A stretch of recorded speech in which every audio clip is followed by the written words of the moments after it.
That moment you realize your life is about to change. Not a small change like switching jobs or getting a new haircut, but a real foundational change, changing the very ground you stand on. It has a chilling feeling, you know? It's like walking on thin ice, and right beneath your feet, a tiny crack just appeared.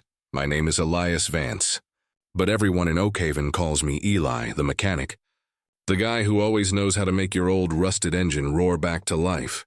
That was my life, a simple, slow life, tied to the smell of grease and welding smoke. Oakhaven, Montana is where I was born, raised, and God help me, I thought I'd die here. It's beautiful, folks, especially the Riverwalk. That historic strip of land along the river that my great-grandfather fought to keep out of the hands of logging companies back in the day. It's the soul of this town. It's where I taught my son how to fish. It's where I took my wife on dates back in high school. But you know, the most valuable things always attract the biggest vultures. Actor 1, the setup, the crack in the ice. So, my peaceful life started cracking last spring. When people noticed Senator Marcus Thorne's long, glossy black Cadillac parked brazenly outside the council office. Thorne, a guy with gold-rimmed glasses and a smile like a toothpaste commercial, I swear, he always looked like he'd just stepped off a campaign poster. He was the kind of person who talked about community but only saw net. Thorne's goal was simple. He wanted to turn the historic Riverwalk into an exclusive resort and golf complex, something he called the Thorne Legacy Plaza. He promised jobs. He promised tax revenue. But what he really wanted was to swallow our history whole. To me, it felt like selling your soul for a franchise agreement. Too steep a price. My biggest flaw, you want to know what it is? I hate confrontation. I'm a mediator. I like keeping things smooth. When Thorne held his first town hall meeting, I was ready to ignore it, lock up the shop early, and go home to watch TV. My wife Sarah gave me that look. The look only women married for 20 years can give you. The look of quiet disappointment. And then, the inciting incident hit one evening. I got a call from Miss Agnes, the owner of the oldest bakery in town. She was crying, just sobbing hysterically. Thorne had sent a mandatory purchase notice for the land behind her bakery, the place where she'd been baking bread since the Korean War. Agnes isn't a fighter. She's just an old woman who needed her peace. When I got to the shop, the warm smell of cinnamon and yeast still lingered in the air. But she just sat there, trembling, holding the notification paper. "Eli, dear," she whispered. "He won, son. There's nothing we can do." In that moment, I felt something ignite in my chest, not shallow anger, but a cold, deep fury. I remembered what my grandfather used to say. You don't have to be the biggest guy in the room, Eli.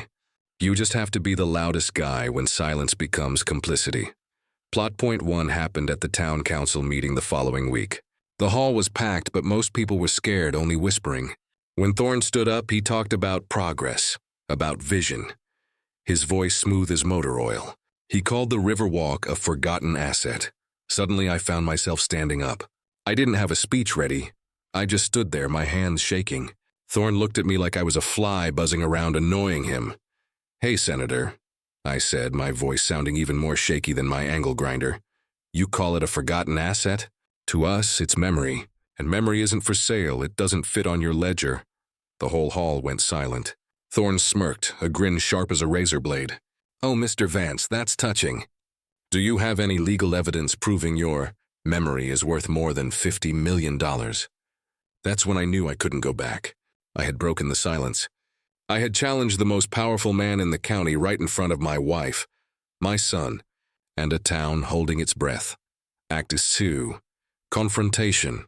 The escalating vortex from that moment on. Everything became an all-out war. Rising action. I formed a small group. We called ourselves the Guardians of Oakhaven, gathering stubborn folks like Agnes and a young city lawyer named Maya. Challenge 1. Thorne launched a smear campaign. He spread rumors that my auto shop was violating environmental regulations. Pure nonsense. But enough to trigger an inspection. I spent 2 frantic weeks and a ton of cash proving my compliance. Maya called it Thorne's War of Attrition. Challenge 2. The community fracture. Thorne started openly buying loyalty. He sponsored the high school football team, renovated the library. Some of my neighbors started turning their backs, looking at me like I was a zealot, stopping progress. I remember getting coffee, and the shop owner looked at me coldly. "Eli, I need my son's tuition money. Drop your personal fight." I went home, looked in the mirror, and asked myself, am I the villain here? That was my core fear. The fear of disappointing others, the fear of causing trouble. Midpoint, the false victory and the counterpunch. After many sleepless nights, Maya and I found a legal loophole. The Riverwalk land had a conservation clause from the 50s that Thorne had conveniently overlooked. We won a temporary injunction. The whole town threw a party. I hugged Sarah tight, feeling like sunshine had finally pierced the dark clouds. I thought we did it, but it was only a false victory, my friend. The very next morning, the town council truck showed up outside my shop. No environmental inspectors this time. It was the building code inspector. "Your shop, Mr. Vance," the inspector said, his voice flat and cold, "has been designated a dangerous structure due to outdated electrical wiring. We are obligated to revoke your business license effective immediately." I knew it was Thorne. I looked through the window and saw Marcus Thorne standing across the street. He was on the phone, but his eyes never left mine. He gave me that familiar smirk. I bolted outside. "Thorne, you dirty rat." He ended his call, stepped closer, his voice dropping, losing its usual polish. "I'm just a man with vision, Eli. And you're just a mechanic with a misguided ego. You think you can stop me? I bought this council. I bought your permit. Do you have anything left to lose? I bet your wife and kids are still home." My blood ran cold. It was a threat, blatant and terrifying. Plot point 2, utter defeat. My shop was shut down. My income vanished. My collapse was faster than the rust on a discarded car. The town fell silent again. This time they weren't afraid of Thorne. They were afraid of catching my bad luck. Sarah tried to be strong, but I saw the fear in her eyes. My son started getting bullied at school. I failed. I failed to protect the town, and worse, I failed to protect my family. I sat in my dark garage, surrounded by rusty tools, and I wanted to quit. I wanted to call Thorne, beg him, tell him I'd stay silent forever. That was my rock bottom. My silence had led to this. My cowardice had helped Thorne win. Act 3. Resolution, the resurrection, and the climax, but you know what?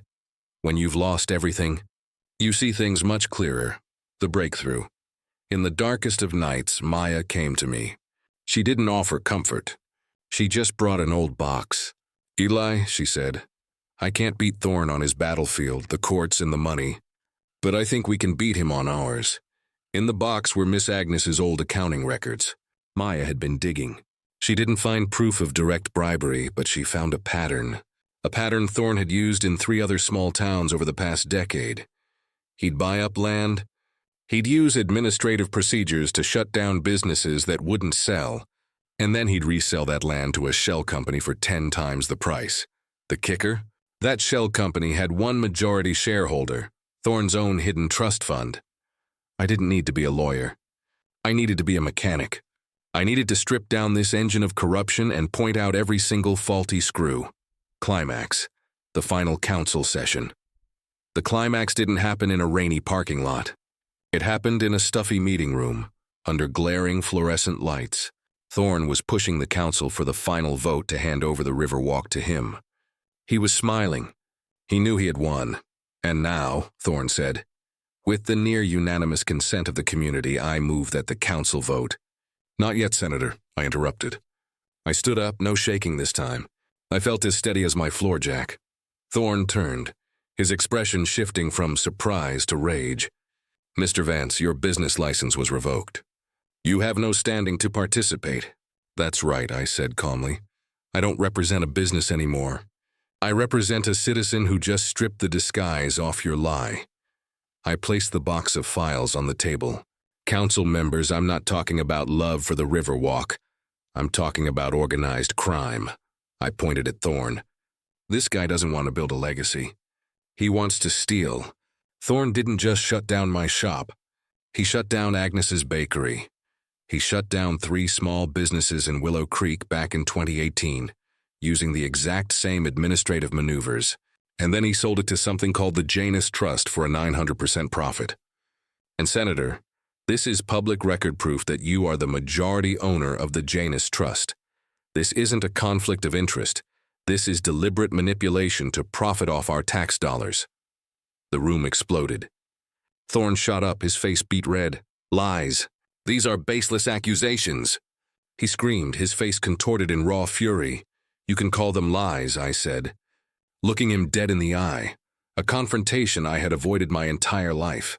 But the sheriff just notified the state attorney's office with all this evidence, and I bet they're going to call it federal felony. In that moment, Thorne's